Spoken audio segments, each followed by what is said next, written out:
everybody, and welcome to the MOOBment. I'm the creator of the movement and your host today, Lori Ann, and I am so glad you're here with us today. We have a wonderful and interesting show for you, and I think we will have a lot of fun and we will learn a lot from our special guest today. Her name is Jennifer L.W. Fink, and I'm going to ask Jennifer to introduce herself and tell us a little bit about her, both personally and professionally, and then we will get into the specifics from there. So, Jennifer, welcome to the movement.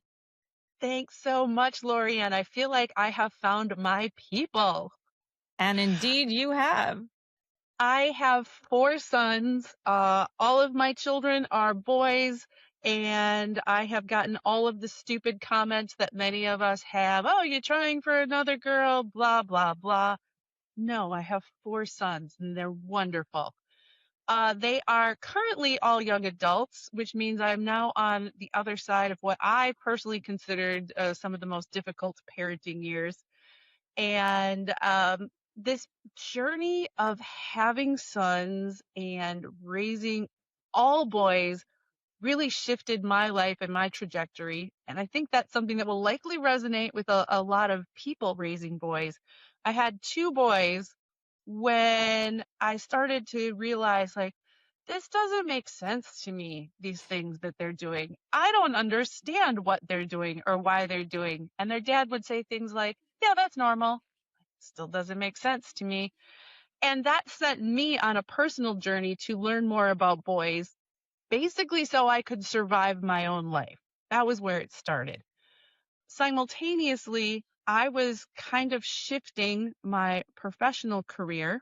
I had started as a registered nurse, and I also enjoyed writing. And so I was doing more writing, less nursing, more writing, less nursing. And ultimately, this interest in writing blossomed into a career as a freelance writer. I ended up, because this was my life, when I first started a blog, my very first blog was blogging about boys, because that was my life at that point in time. And since then, I have had a career as a freelance journalist. I have written 2 books about raising boys. The First Time Mom's Guide to Raising Boys and Building Boys, Raising Great Guys in a World That Misunderstands Males. And I co-hosted On Boys podcast for more than 7 years. It's interesting, Jennifer, you said you pursued the subject of boys because that's what you know. And I found myself in a situation. My boys were grown or are also grown. They range in age from 32 to 37. I have 3 of them. And I found myself in a situation where I was ready for a new challenge. And, you know, everybody says, do what you know. And I thought, well, what do I know? And what do I don't know? Right. And that's boys. Boys have shaped my life, created somewhat of an identity for me, and hence the movement. And little did I know when I did this, I really did it, started it as a labor of love and something creative for me to do, that so many mothers of only boys were out there craving community and craving this space of connecting with each other. Because while there are a lot of mothers of boys, many of them have girls. And it's like what you just said, the comments, the things, the eye rolls that we give each other that people don't even, our best friends will say things never in a gazillion years wanting to hurt or upset us. But in fact, when you're another mother of only boys, you just get the little nuances that other people don't get from things people say. When I was pregnant with our 3rd child, boy 1, boy 2 were children number 1 and 2. On our 3rd child, that was the first time that we knew, in advance, we knew we were having a boy. We chose not to tell other people because I didn't want to get that look that I knew I was going to get. I didn't want to get, oh, I'm sorry. I didn't want to get, I bet we're hoping. I didn't want that. And my thinking and my hope was that if we waited until we had an actual child to show them, they might get caught up in, oh, this is a wonderful thing. Instead of How'd that turn being, out for you, Jennifer?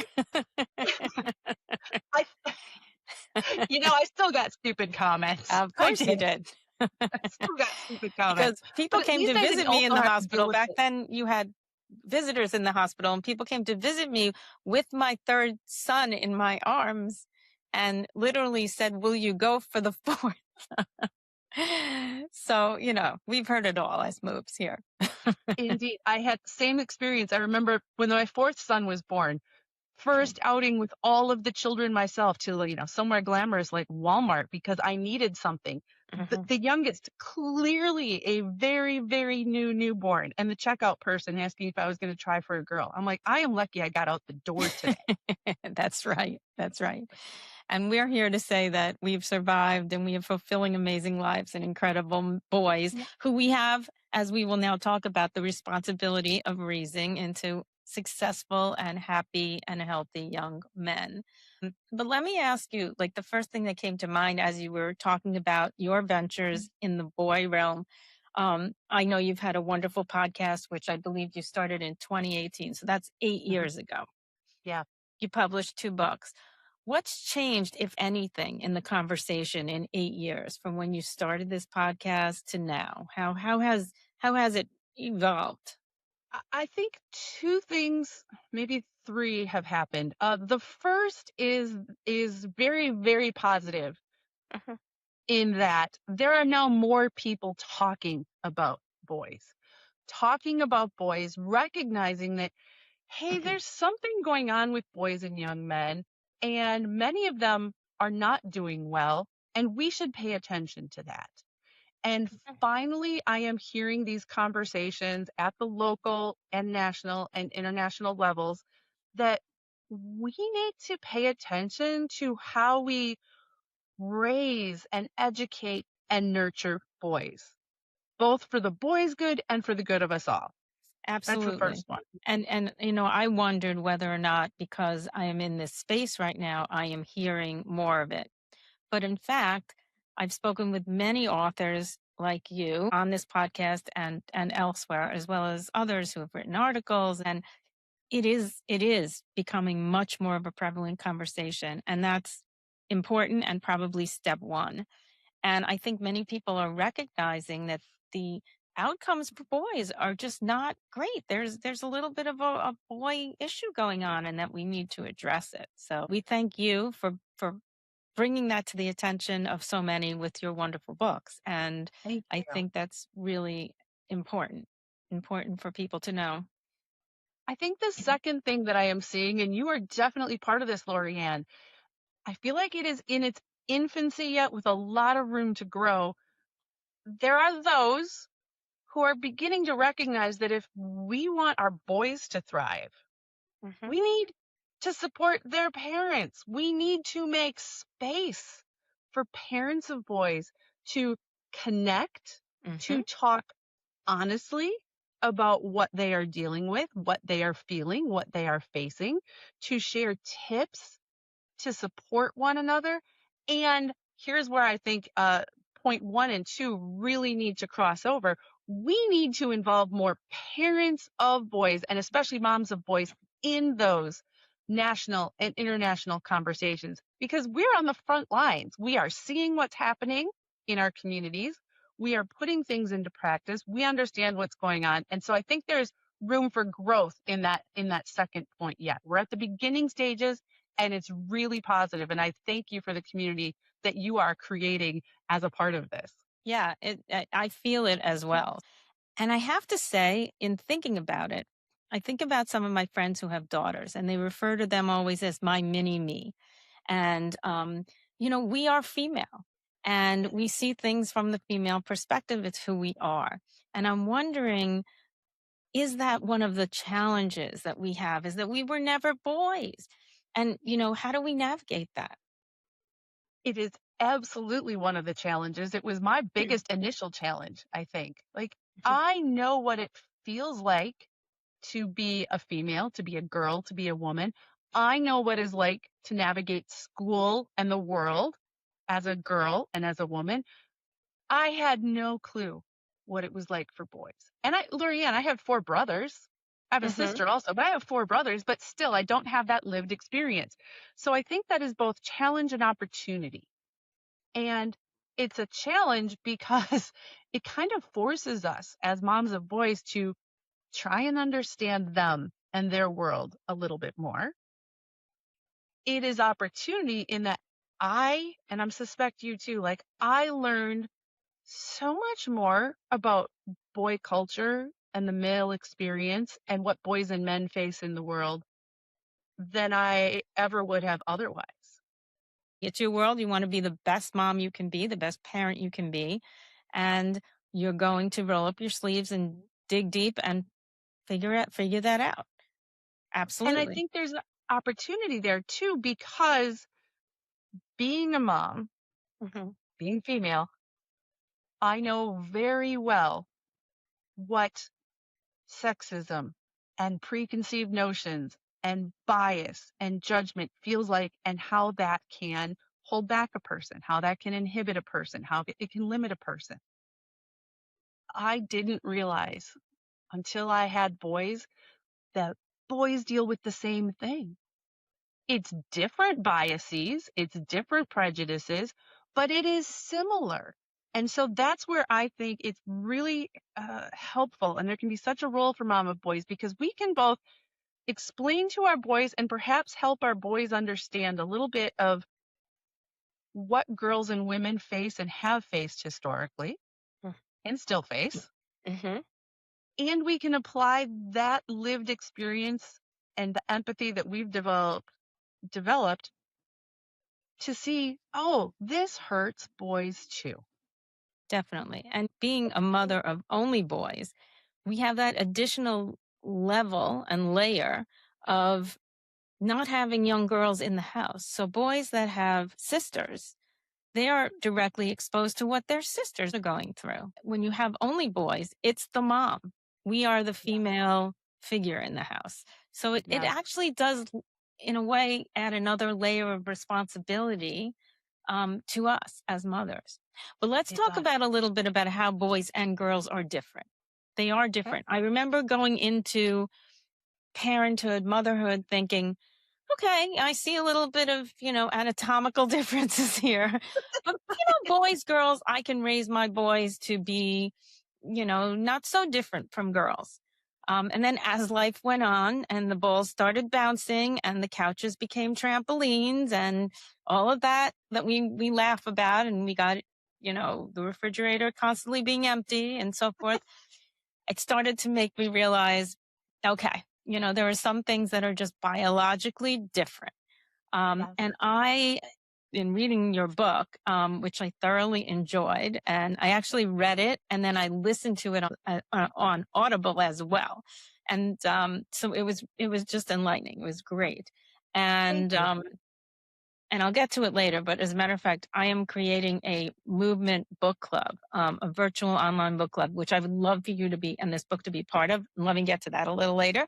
Okay. But I wanted to discuss the boys versus girls and the biology, because in your book, I remember you mentioning something about um, the differences in school and in reading and in potty training and several other areas where maybe boys are considered lagging behind, but maybe biologically they're just where they're supposed to be. So tell me about that. What did you learn?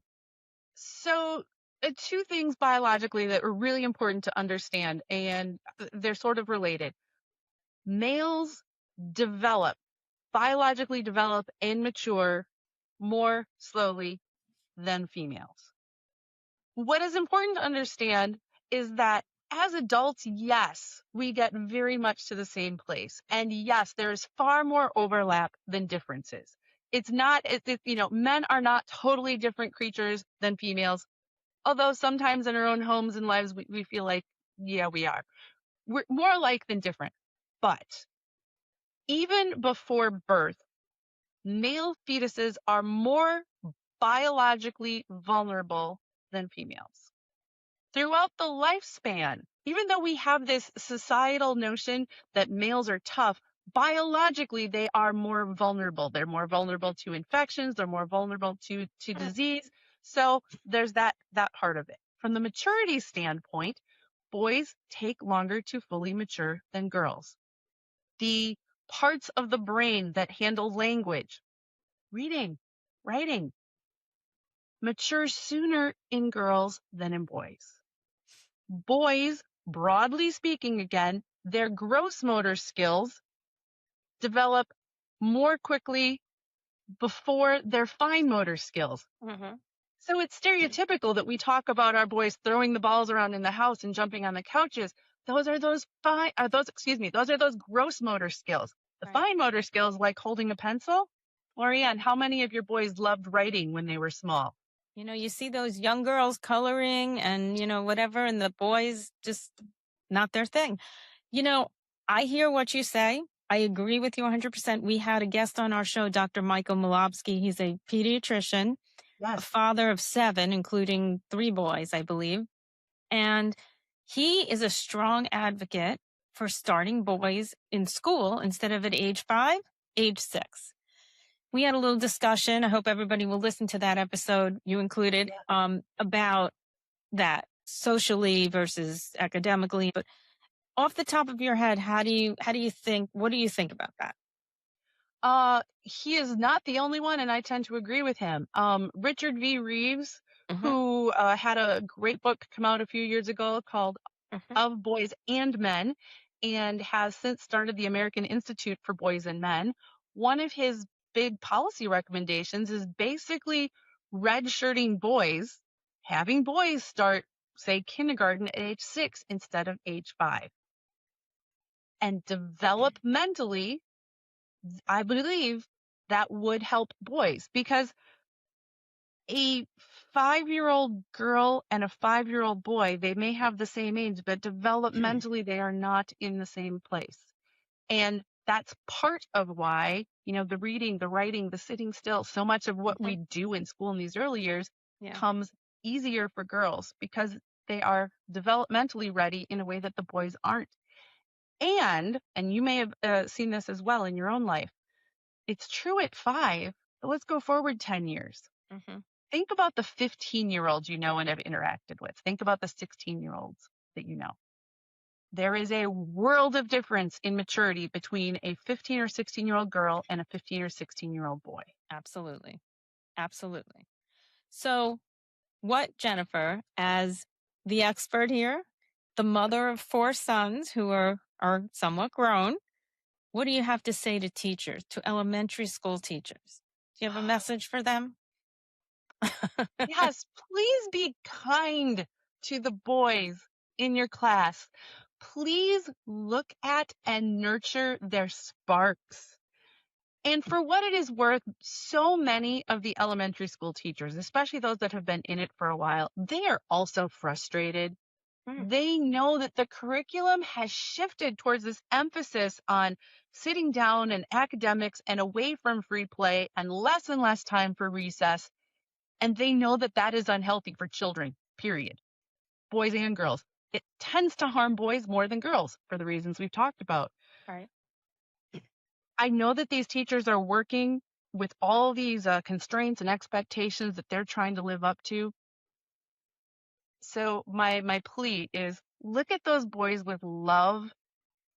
Look for their sparks, support those sparks whenever you can, and really, really do your best to see that that is just a child who is doing his best in the world. He is not trying to cause trouble in your classroom. He's not.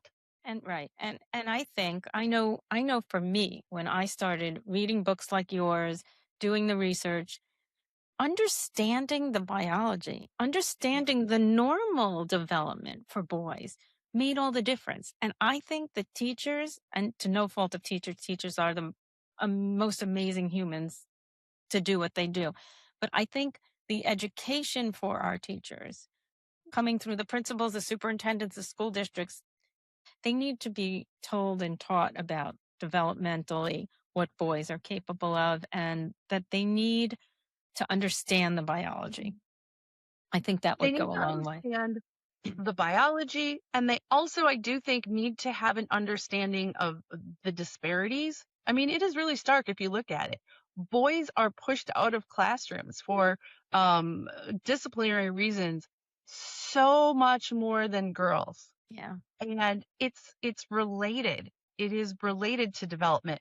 And I want them to understand the world in which boys operate too. Like our boys, they're responding to the world that we have built and the world that's around them. They are doing their best to survive in this. My podcast co-host on Boys, Janet Allison, she started her life in education. She had a classroom of first graders that was predominantly boys, and she was one of those teachers going, what is going on here? Because she had girls herself, right? She did. And so that was her path to learning about boys. And she sometimes will do professional development for schools to help teachers, because currently this is not a standard part of the curriculum or education. Right. And many teachers like us are women. You just don't know what you don't know until you are face to face with it. Right. And with that, it brings me to your section of your book about expectations. Yeah. And accepting your son, accepting boys for who they are. And I ask you about the challenge of doing that, about talking to your son when they may be swinging from the chandeliers or doing something that a behavior that needs correcting, and communicating that while still, because I know a lot of us moms, this is an issue we have, is we want to still say, I love you. We want them to understand it's the behavior and not them that we are addressing. Yeah. That they are good people, but they may be doing something that is unacceptable. What's the best way to explain or help moms through that, to say, hey, we want to communicate this in the right way? Yeah. I think often it is a measure of looking at and affirming the positive in the behavior. For instance, like, I can tell you really like, testing your strength, or, I mean, how many times are they jumping up and hitting whatever, like they love challenging themselves physically. So you can, whatever the thing is, if you can affirm the positive in it and finding ways for them to use or do that thing in appropriate settings, and then talking about when and where it's appropriate versus when it's not. So, for instance, there are certain behaviors that, yes, I know that you think those poop jokes are really, really funny. And they are. They really are. And they're fine at our house. They're even fine around our kitchen table because it's me, you, and all these other boys. We're okay with that. It's not okay at grandma's house. It's not okay at school. And so kind of helping them learn which behaviors are appropriate where. Because it's not that I want to squash everything. It's really helping them learn what's okay. Right. And where. In my house, it's about the burping. That's what it is in my house. In my house, it's about burping to a tune, burping, and their dad, who just jumps right all along with them, and trying to explain. So how do you explain to a 7-year-old? This is funny sometimes, and it's great to do it in our house, but this really offends grandma, or you don't do this in a restaurant. Practically speaking, how do you have that conversation? Practically speaking, very much like you just said it. But the problem is, it usually is not like a one and done conversation, right? Your 7-year-old doesn't look back at you and go, okay, mom, I understand. I'll never do this again, especially when dad is still over here laughing. Like, it just doesn't go that way. Yeah. It's repetition. It's over and over. And it is, frankly, like allowing them to learn from the responses of other people. Because, if he's doing that at grandma's house and grandma is not amused, like, he's going to pick that up also. Right. I wished it more when I was parenting, a day in and day out. I wish there was a magic solution. Like, you say this, you do this, and the behavior is done and over. Parenting doesn't work like that. Right. And you also do pick your battles sometimes because, you don't want to constantly be the one saying no, no, don't, and have that negativity all the time. I think it's really important. It's really important to express the positivity, Yes. to give them encouragement when you can, and not constantly be saying no, no, no. I think that is so important. And in my experience, the more you can say yes and facilitate things that they want to do and things that are important to them. And even if that is making space for them to, burp along to whatever at some point, like that there's some spaces at least where it's okay. The more you facilitate and say yes, the more I feel like they kind of go along with and understand eventually those times when you have to say no or it's not appropriate. Because I think overall, our kids, our boys, like all of us, they want to know that there's spaces to be this. But if I can mostly be myself here, then I can adapt for this circumstance because it's not this constant no, no, no, no, no. And that feels like there's no room for me.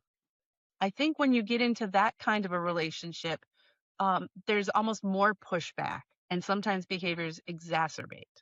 Yeah, we're on the same team and we're just trying to navigate it together, but we're on the same team. And there's always that underlying, I'm with you, I love you. We can Yes. work on specifics here and there and give and take, but we're on the same team.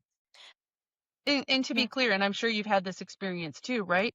Even when it is the base, I love you and I'm always on the same team, it doesn't always feel like that. Yeah. Uh, Sometimes it feels very much like you are on opposite teams or butting heads. And sometimes he may say, I hate you, and you may want to say it right back, although you usually don't. Um, it doesn't always feel good in the moment, but it is building up that base and that foundation of really unconditional love and unwavering support. Yeah. And you know what? That's being the parent. You Yeah, can't always be the buddy. Sometimes you have to be the parent. And sometimes if they come at you and I hate you, well, that's okay too, because they're testing maybe that they can say or do anything and that you're still going to be there for them and you're still in their corner. And yep, and that's okay too. It's yep, okay too. I think as moms of any child, boy, girl, we tend to want to be perfect. We want to say the right thing. We want to do the right thing. And sometimes you realize when you get older and wiser, you don't have to be perfect. You have to be there. You have to be present. You have to have it in your heart. And that's really what's important.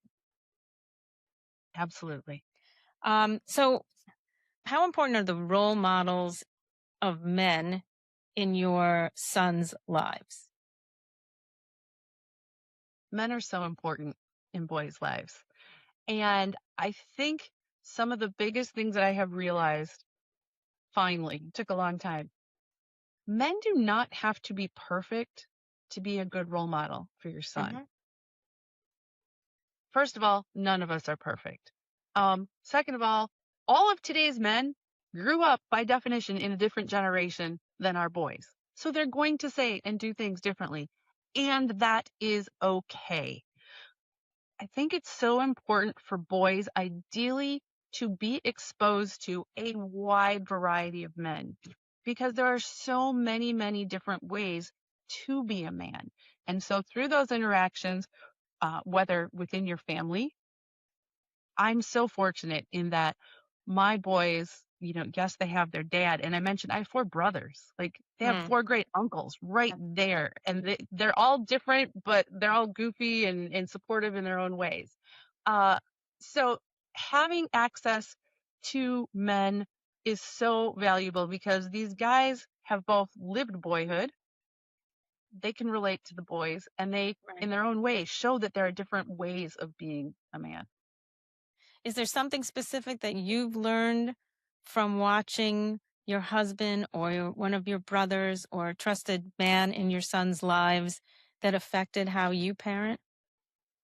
Ooh, that is a great question. My brother Doc, real name Jonathan, but he's been called Doc since, like, I think he still signs his checks that way. Uh, he is and has always been so patient and so good with children. Like, no matter how much I thought I learned about kids and how to deal with kids, I have learned from Doc the value of patience and being at their level Hmm. and talking slowly and not trying to just rush them through the world, but being with them. And I know that that's kind of a perhaps unique and unexpected thing to say that I have learned about boys from a man, because that's not what most people expect. Mm. But that is what I learned. And another example of why it's good to have a variety of men. My brother Doc worked in childcare for years. Mm. Unfortunately, he ended up also facing a fair amount of, bias and suspicion. People are suspicious of Yeah. men working in childcare. Um, but that's another example of for my boys too, that there are multiple ways to be a man. You can work construction, you can work childcare. Yeah, that is interesting that we've had this revolution for girls. And it took time, It but did. we really wanted to get the message. And I think effectively we did get the message across to girls that you can be anything. You Yes. can do anything. You can be anything. And somehow the message got lost to the boys. Yep. So that if you see a male nurse or you see a male in childcare or whatever it might be, it seems abnormal. And somehow I think we need to work on a revolution for boys. We need to get that across Yes. in society to be Yes. accepting about that. Agreed. I Yeah. think I shared a story in the book, and I hadn't realized this, but there was a boy who basically asked his parents, like, if boys could be doctors, because today's boys are growing up in a time where many of them, they are seeing female doctors more than they're seeing male doctors. Right. Right. Right. Well, we as moms of boys need to somehow get that message across. And I think books like yours and this conversation helps. It definitely helps. And educating the moms out there, because that helps also. We are just, going by instinct and doing what we can do. So it's important. And it's important for moms to listen to these conversations, to have community to talk to each other about that as well. What about interests? I talk to a lot of moms, moobs in particular, who have many boys, and it's all about sports. Or it's Yeah. all about Minecraft, which I'm actually not exactly sure even what that really is. Video games, dirt bikes, things that typically don't interest mothers, although sometimes they do. But for the most part, I'll talk about me personally. I'd much rather go shopping than I would probably play a video game or go to a sporting event. Um, so how do you suggest to the moms that you keep an interest in what your sons are doing while still staying true to yourself? I don't know if most people are listening, so you can't see me, but I did roll my eyes a little bit here because you hit on a couple. Dirt biking. Right? uh, Did two of my boys end up with broken collarbones within 2 weeks of each other from dirt biking? Yes, listeners, they did. And that's not even So, surprising to me.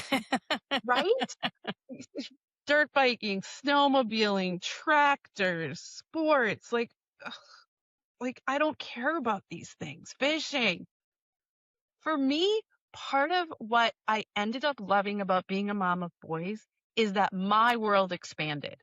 So I think my first thing to moms would be to be open to it, be open to at least trying or seeing some of these things, because, oh my gosh, there are fascinating people doing everything. I took my oldest son to a fishing expo. Not my thing at all, Lorianne. But seeing my son light up in the presence, by the way, of men who were just thrilled that there was, like, a 10, 11-year-old boy there that thought what they were doing was awesome. That was pretty cool. I ended up, because I had kids that got into dirt biking, I ended up spending, some days at, like, all day dirt biking races and stuff. I don't even know the terms for these things. Dirt biking. Um, there's a whole community there that I didn't even know existed that was fascinating. I went with my youngest son to he did a snowmobile race, and he was probably like 16 at the time, and Mhm. you had to be there early in the morning on a Saturday to sign up. And Lorianne, I was so struck by the fact that he was there and so many of his friends. And these are young guys. These are the young guys that I knew. They hated going to school. They hate getting up early in the morning. Hmm. They have this reputation for not caring about things. Guess what? They were all there at 6:30 on a Saturday morning filling out paperwork because this mattered to them. So it helped me understand boys and boy culture more and expanded my world. And I came to see some of this stuff is like sort of interesting. I still don't want to do it personally, but it expanded my world. And then for me, and what I recommend to other moms of boys is you still have to take time and make time to do the things that bring you joy. And sometimes you can invite your boys along to do some of those things. One of the things that I have always loved is musical theater. One of my boys did get into theater and singing, and so like I got to do those things with him. But I also took the other ones to some things.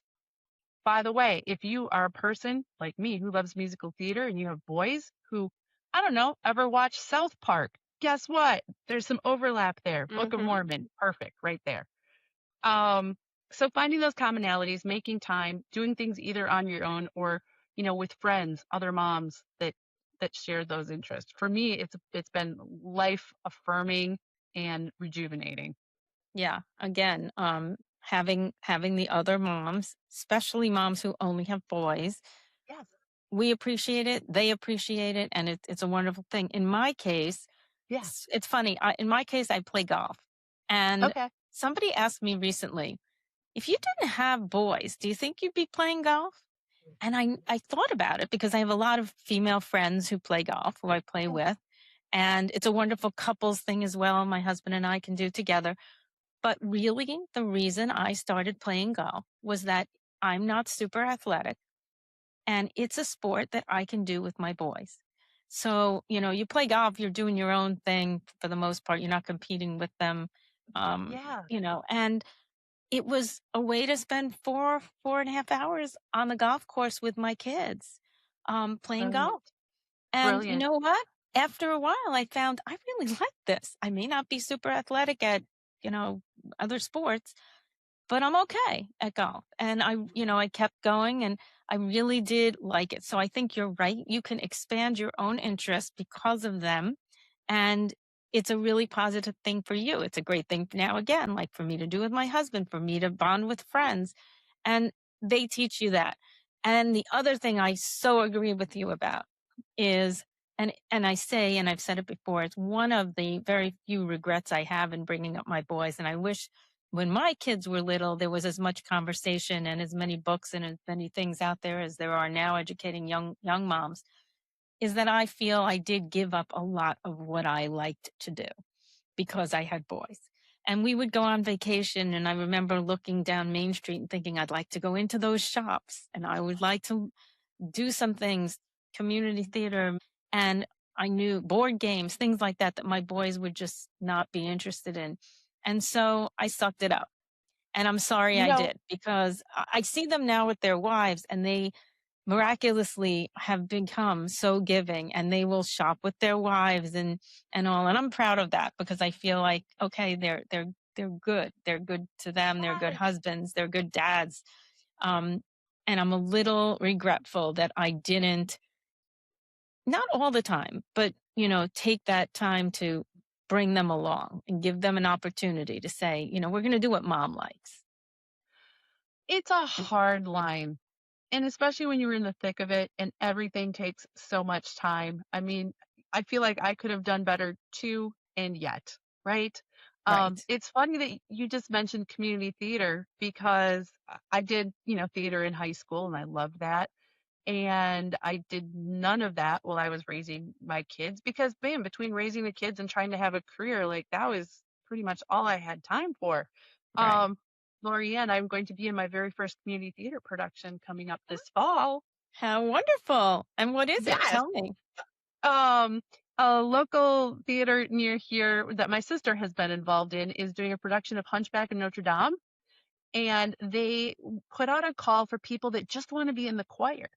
And I Hmm. love singing and I love being in choirs and I miss being in choirs. And so it's like this really low bar to entry and not too scary. And so I tried out for that, and I'm going to do that. I And love that. I love yeah, that. And I love it and I on think so many levels because I am such an advocate of it doesn't matter where you are in your life journey and you can start new things, challenge yourself. And like you said, it might be a little scary, but so what? Go out you know there what and was do it. really great about this? So my oldest son is the one who does theater.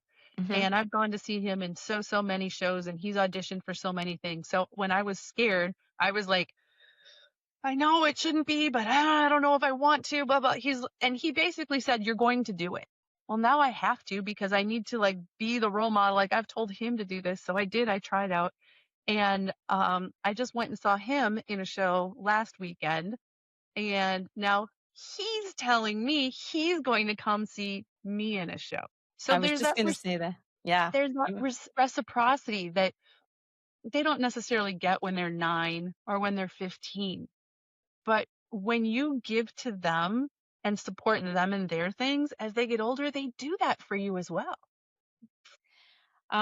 Okay. Well, for the sake of time, Jennifer, I could go on with you for days. And Okay. I did mention that we are going to start a book club. Because I've had wonderful authors and I've personally read so many wonderful books about raising boys, we're going to do a virtual book club. We would very much love for you to be a part of it, and we'll talk about that separately and let our listeners know. And the idea is to have community join us to read your book, hopefully in advance, or listen to your book. And we can have a Q&A with you and have questions from people.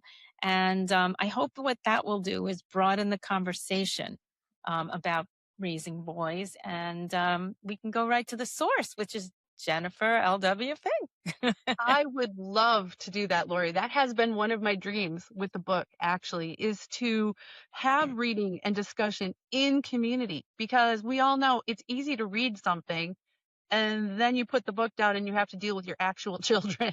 Right. And the practicality. So And we're how going do to you put you on the spot and have you answer some of those questions and those listeners directly, and those Yes, readers directly. I would love to be a Perfect. part of that. Thank you. Terrific. Well, we will book that date as soon as we get done with this podcast. That would be wonderful. Excellent. I'm going to ask you to stay around for our Moob Mail segment because we have listeners that write in, and I had selected one in particular that I thought would be interesting to have you respond with me to this person. But before we do that, I just wanted to do a little speed round with you just to get to know you a little bit better. And the first question is chaos or calm? Chaos. Always chaos, mother of boys, right? Right. One word every boy needs to hear more often. Love. One thing every every mother of only boys needs to hear more often. You're doing a great job. Okay, complete the sentence. Boys are blank. Wonderful. One parenting hill you will die on. Boys are different than girls. And one parenting hill you have completely abandoned. Trying to control screen time. And last, complete the sentence. The best thing about being a moob is How much my world has expanded. that's beautiful and very true. Yeah, for me as well. All right, so we are going to move on to our Moob mail for the day. Oh boy, it's that time. Woo, mail's here. Your voice meets mine. From your heart straight to our trail. Let's open up that mail.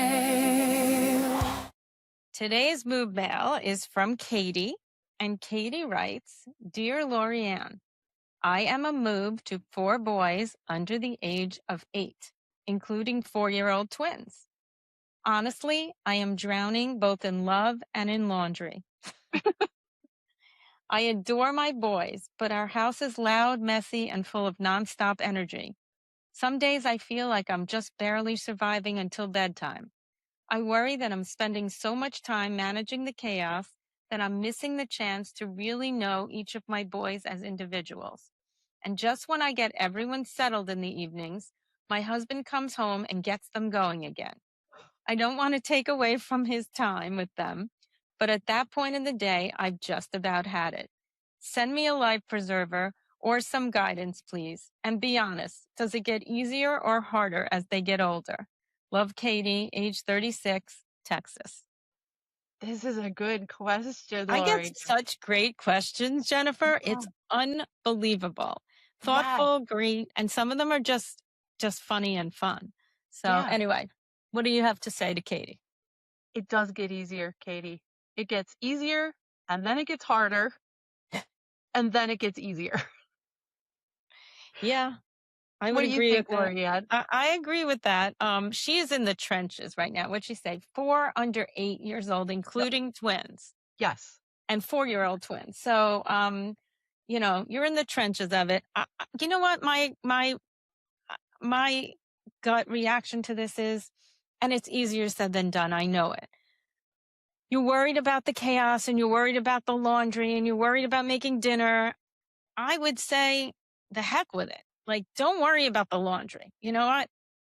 Don't worry about keeping everything perfect. Get help if you need it. Call a friend, a neighbor, swap off with your kids. If you have parents, in-laws, if you have an in-law, I'm sure they're waiting for the invitation. Get help when you need it. But I think, don't try to be so perfect. Just be there, roll around in the chaos.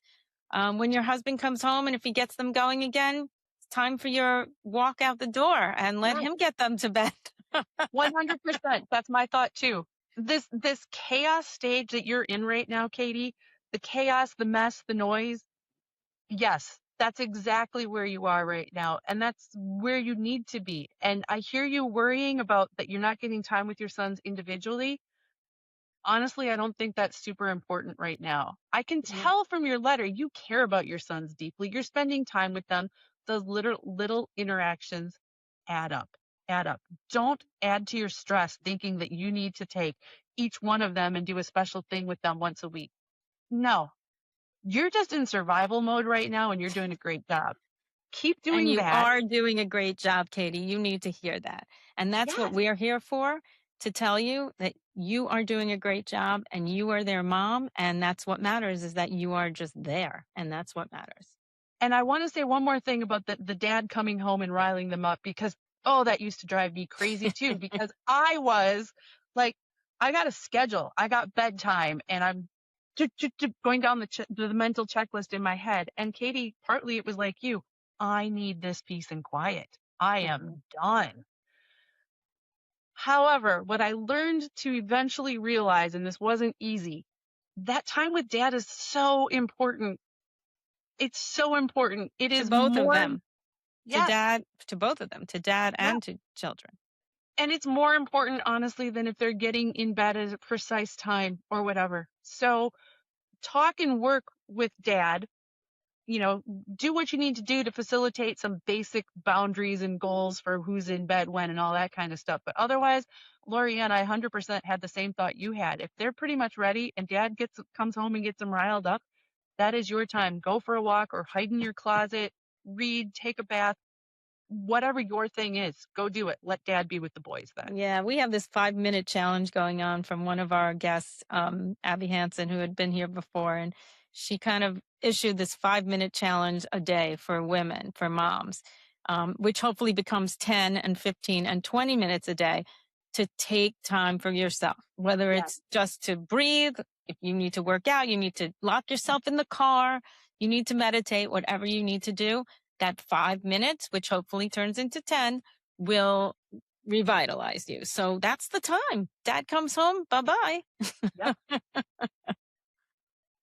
That's it. All right, Jennifer. Well, this was amazing. I would love to do it again, and hopefully we will do it again, whether it's for book club or another time.